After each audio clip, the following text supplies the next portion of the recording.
Hello everyone, welcome back to another studio vlog. I thought in today's studio vlog I would show you how I made this pyrography rabbit and basically explain how I use the tool to create the effects I do. So that is what this video is about. So sometimes I start off with an outline like you would have seen before with the pencil, where I get the rough shape of what I want and so I know where I'm going with it, and sometimes I freestyle it. But with any drawing or any pyrography that I always start with the eyes because they're the darkest point. So I tend to go in a circular motion and slowly across the eye to fill it in and make it dark. And I make sure to add some highlights to it so that adds a bit more sparkle into it and makes it look a little bit more realistic.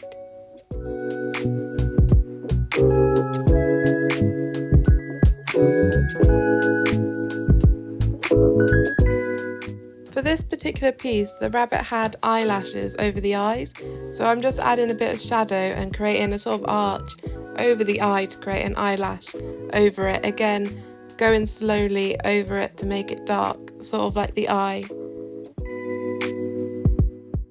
And now onto the nose and the mouth, where I'm just following the line and I'm slowly following it to create a darker sort of look to it, sort of like what I've done with the eye but not as dark. So less pressure, sort of stroke the movements a bit. And then with the top of the lip to create that fur texture, I've sort of started going up and down so that it has like the fur ends to it. And then the mouth, I went in a circular motion to add a more smoother texture to it.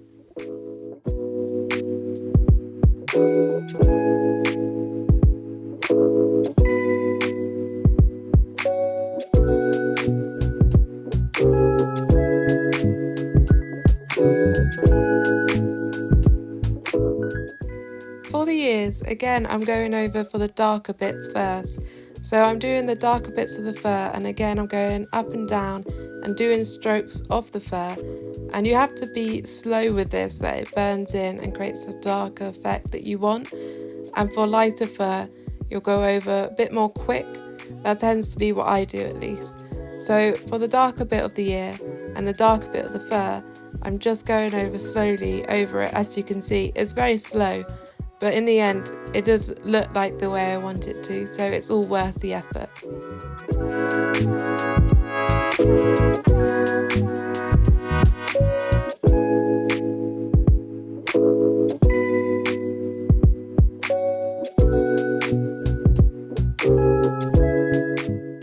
I am then repeating the same technique on the other side of the ear, so starting off with the darker bit of the fur, and then I'll go over with the lighter and slowly work up to the lightest bit of the fur.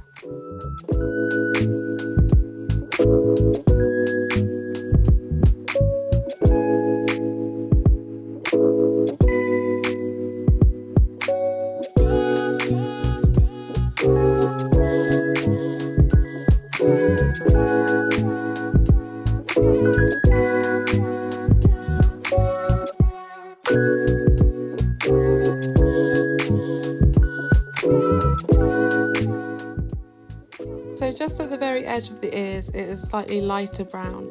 So I'm just going over that. So I've left that bit and now I'm going over that bit now. And I'm just doing lighter strokes and basically quicker strokes so that it doesn't burn in properly. And then anywhere where I want to go over again, I can, because I've done it lightly. So if there's a bit more darker bit, I'll go over it again, a bit lighter strokes as well. So now on to the inner bit of the ear. I'm going around in a circular motion because I don't want that fur texture in the ear, I just want a sort of shadowy side of it. So the circular motion sort of creates a smoother look, and very lightly again going over it because I can build up over it with circular motions again. And I am just doing here is the white fur because it had sort of white fur on the inside. So I'm just doing every now and again little strokes of the pyrography pen, separating them so they sort of look like fur but not as dark as the brown.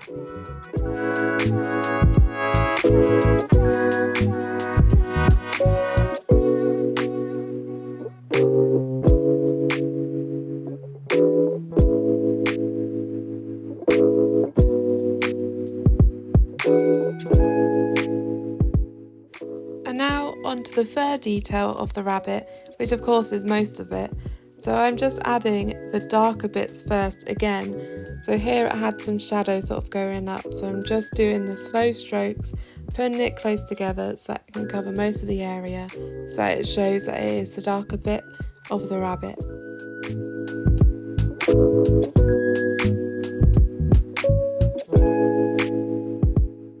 Again, we are looking at the way the fur is moving and what direction it's facing to go with the face of it.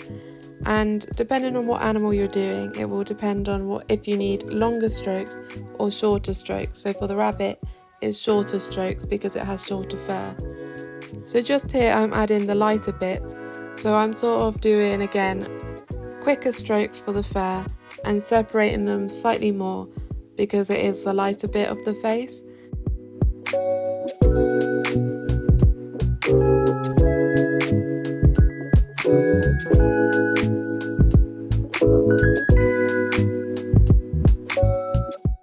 If I feel that the fur needs to be a little bit darker in certain areas, I will go over any of the gaps that I've missed, or even you can go slower over any of the fur that you've done before to make it a little bit darker. So around the nose it had some gingery sort of fur, so I'm just doing very quick strokes with the fur so it can get the fur direction in but not make it as dark as the rest of the fur. And it also creates a barrier between the nose and the fur when I'm doing the rest of the fur.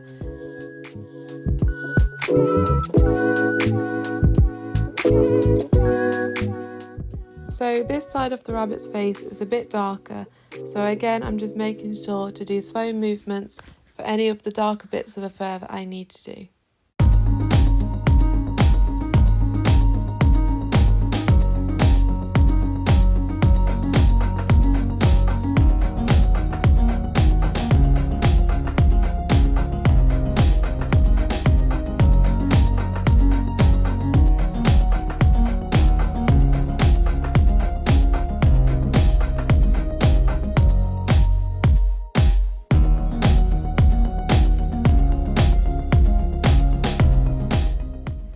So now I'm moving on to the body of the rabbit, because otherwise he'd just be a flown head.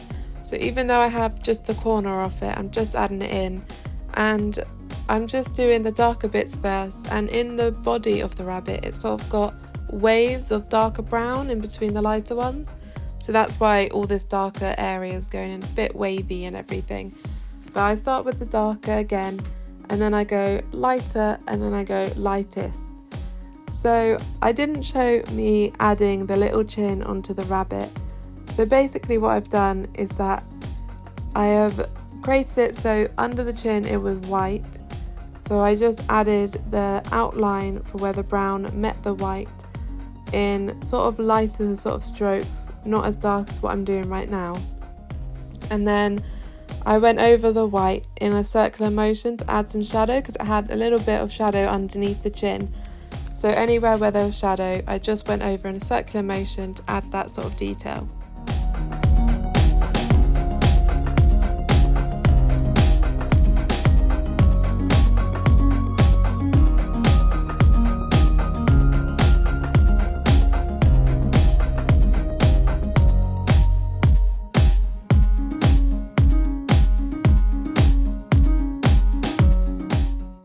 After completing the rabbit, I just go over with my rubber and I rub out all of the pencil lines, because sometimes I get confused when I'm burning it where the pencil line is, if I've burnt over it or not. So just rubbing it all out, and as well you don't want to see the pencil lines underneath your work anyway. I can also see where I might have missed, so sometimes I will draw the outline and then I won't really add an outline to it with the pyrography pen. So I will just go over it and just add it on later.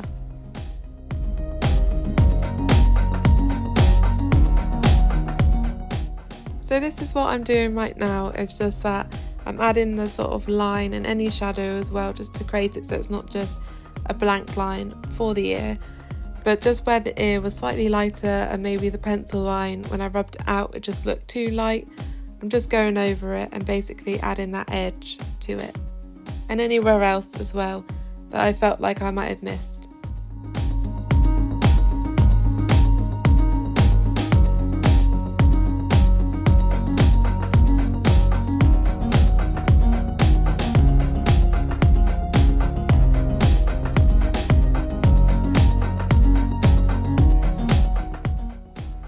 this is the little rabbit all done. So after I finish doing the pyrography, I normally like to add what the animal is on the back. So on the back right now, I'm just writing that is a European wild rabbit, according to the image reference that I was using for how I wanted it to look. So I'm just writing that on the back, so if anyone wanted it, that they could know what it was. And then after I finish writing that, I will also add my little logo at the bottom.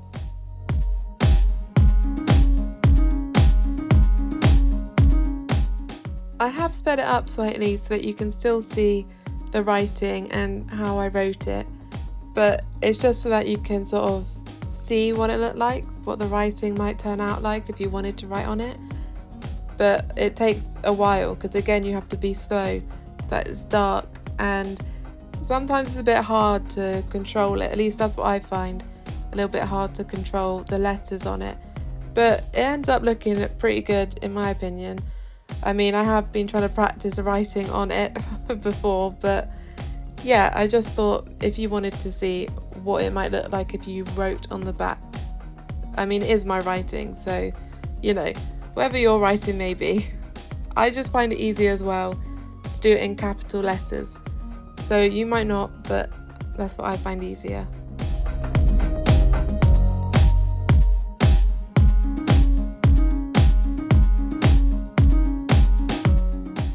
And this is the finished piece.